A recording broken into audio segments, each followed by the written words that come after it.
వద్దులే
కూర్చోండి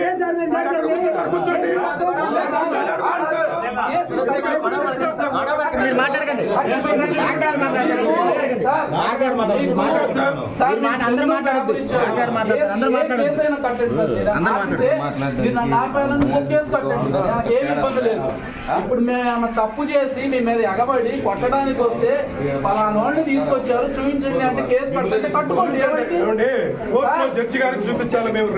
మీరు రిమాండ్ సక్రంగా తీసుకొచ్చి రిమాండ్ చూపిస్తే సక్రంగా తీసుకొస్తుంది సార్. ఒక్కరు కొట్టినట్టు కొట్టిన తర్వాత ఏం రిమాండ్ సార్? జడ్జి గారు చెప్పండి. ఎవరు జడ్జి గారు? మీరు చెప్పేది సార్. అది మాట్లాడుతానే కదా సార్ చెప్పేది. సార్ మేము చదువుతున్నాం సార్. మేము చెప్తాం కదా. మేము మాట్లాడిన తర్వాత జడ్జి గారి దగ్గర ఎట్లా ప్రొసీడ్ అవ్వాలి సార్. మీరు కేసు పెడతారంటే నేను వద్దు అన్న సార్. కేసు పెట్టుకోండి, అది ఇబ్బంది ఏం లేదు మాకు. మేము ఒక్కసారి మాట్లాడుతాం సార్ అంటున్నారు. ఏంటి మీ ప్రాబ్లం? ఏంటి ఫలానా లీగల్ ప్రాబ్లం అంటే ఏంటి సార్? లాయర్ని అడగటం కాదు సార్. నేను వాళ్ళ పాత్రని తీసుకొని ఒక బంధువుగా అది కూడా కాకుండా అరెస్ట్ రిమాండ్ అరెస్ట్ నోటీస్ ఎవరికి ఇచ్చారు?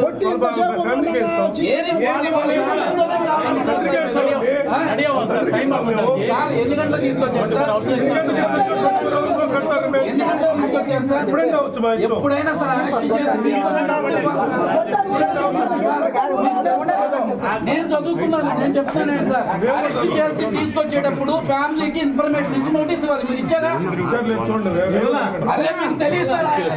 రమ్మనండి, మీ సిఐ గారు రమ్మనండి, నేను మాట్లాడతాను. అట్లాగా సార్ మీరు అట్లాగా సార్